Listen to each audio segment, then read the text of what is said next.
Good morning. I'm here at the Golden Gate Park Nursery where they produce plants for the outdoor planting in Golden Gate Park and a lot of the interior plants used in City Hall and a lot of the public buildings in the city.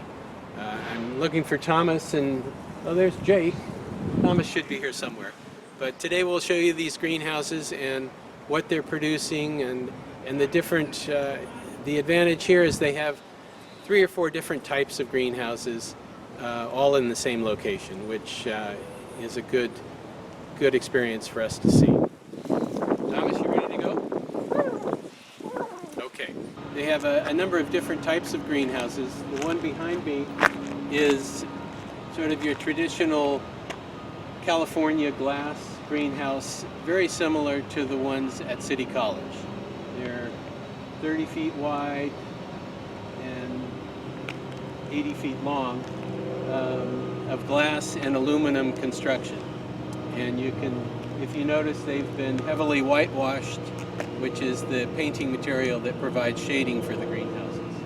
And there are four of these that are independent of each other. They're freestanding, so there's space between each greenhouse.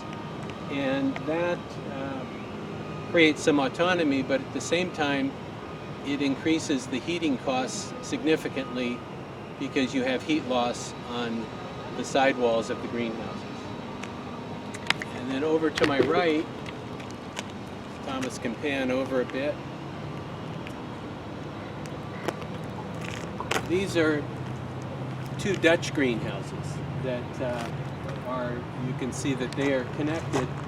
And if you notice the main difference with these is the panes of glass are twice the size of the American greenhouses. So you have fewer panes of glass to repair and replace, and they're of a larger size. These were constructed, from what we can tell, in the 1970s. Modern day Dutch greenhouses, the panes of glass are even longer. These are roughly 2 feet by 3 feet. Modern greenhouses, they are 4 feet by 6 feet. So they're twice as large and made of tempered glass. But this is, these are gutter connected. These 2 greenhouses are connected by a gutter down the middle, and we'll take a look inside shortly. This is an outdoor sort of shade structure that is unheated, so it's open to the elements.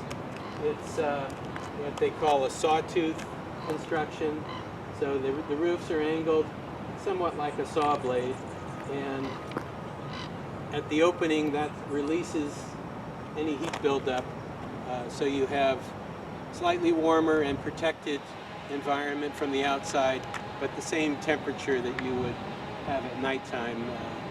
And it's used mostly for outdoor growing plants that would be planted in outdoor settings.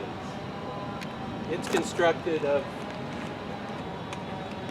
wood, and this is fiberglass material, old fiberglass. This is probably, I'm guessing, 10 to 20 years old.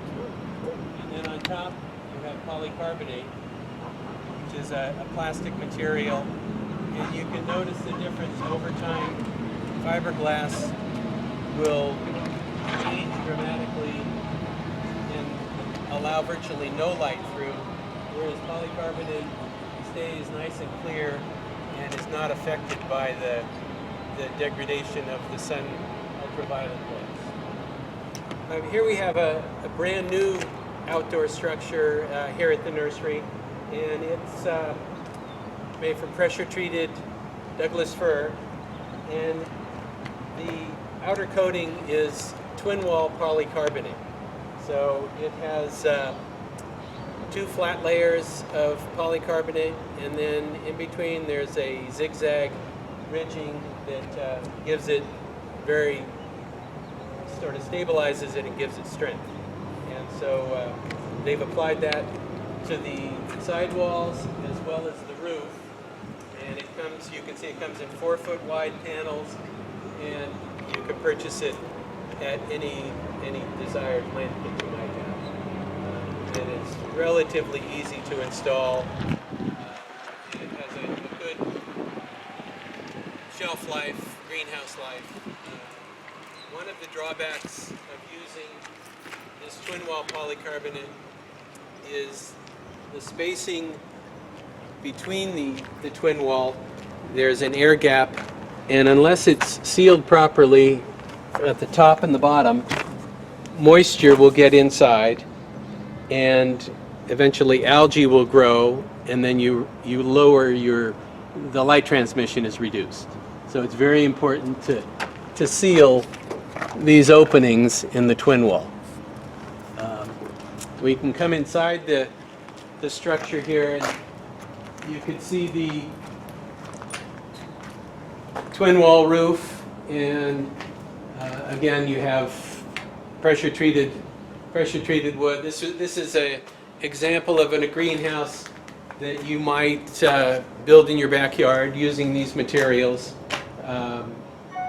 So structurally it's extremely sound.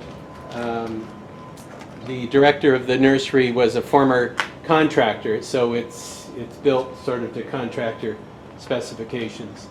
If you notice, the greenhouse is sloped. It's lower at this end and slopes up to the peak. And this was designed both for water runoff from the roof, but also to create sort of good airflow. The bottom end of the greenhouse, there's an opening of 2 feet on the ground, and so the cool air, the hot air rises and goes out the top, and you have cool air coming in from the bottom, so you end up with an environment with good air circulation and really no hot or cold spots, which is very important in any sort of greenhouse or lath house outdoor growing space. We can quickly look at the benches that they've installed. This is a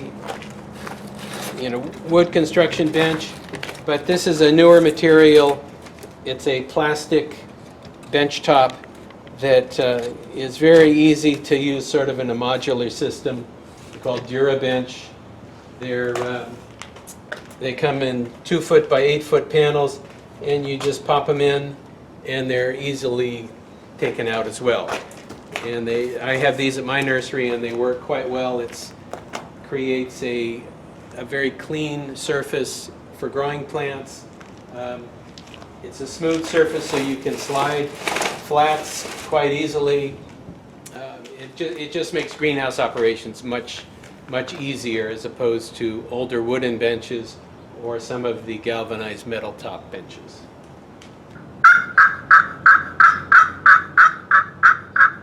Hey Jake, could you stop trying to eat the California buckwheat? Okay, here we are on the inside of one of the greenhouses here at the nursery, and the greenhouse here, you can see the interior. This is the poinsettia greenhouse. The poinsettias have been planted for a few weeks, but you can sort of get an idea from the roof of the shading effect of the whitewash. You can see how it's sort of run off, and the whitewash is applied. It's a paint that's applied to create shading for the plants inside, and it's sprayed on in the springtime and comes off in the wintertime. Air circulation is very important in a greenhouse, and these are called horizontal air circulating fans, and they blow air the length of the greenhouse.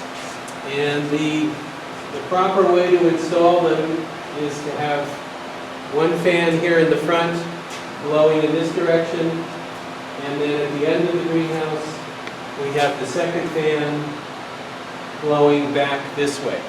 So you're creating a circular effect of the air, rather than blowing it in one direction and having it accumulate at one end.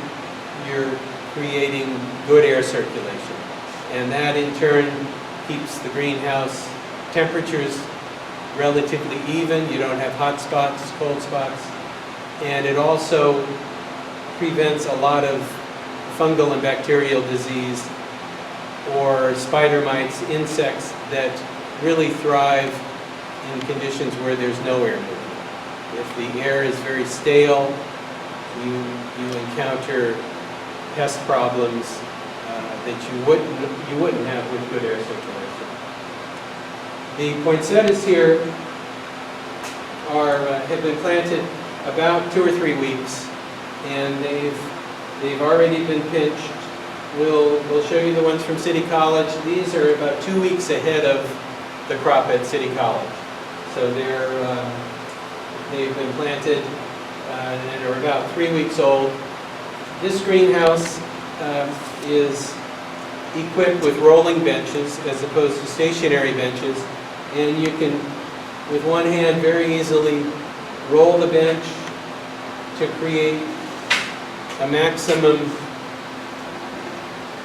bench space with very little, with only one aisle to work with. So you work on this side, and when you're finished, you just move the bench over and then work on this side. So you're maximizing the bench space within the greenhouse. You have the center aisle, but basically most of the other space is fully occupied by the benches. And this, from a production standpoint, you are utilizing the most square footage of the greenhouse. You can fit more plants in there and produce more plants.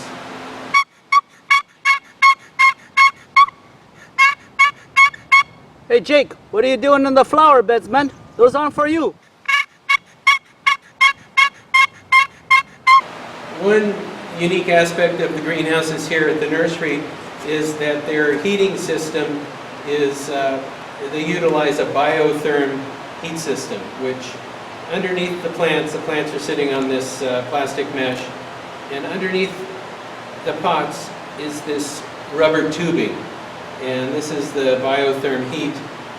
Hot water is pumped through these rubber tubes and directly heats the plants.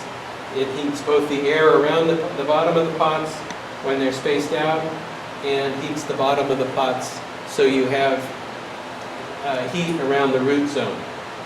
Rather than using a boiler system that heats a lot of the airspace, or in the case of my nursery, we have big gas furnaces which also heat the air. This is concentrated on the plants, and it's sort of an old-fashioned heating system, but it's a very efficient heating system in that you don't lose a lot of heat to the air. It's located around the plant material itself. Well, that wraps it up here from the Park Nursery in Golden Gate Park. We're in one of their shade houses, and if you sort of look in the background, this is an outdoor growing area covered with shade cloth. And so it's open to the elements, but just protected from the wind and the sun with shade cloth material. Well, Thomas, you made it. Oh shoot, I got lost in here. The place is so big. How did it go? Went great, I think. I hope. All right. Yeah. The jury's out. Well, hope y'all enjoyed the video. Thank you. We'll talk to you soon. Bye, Jake.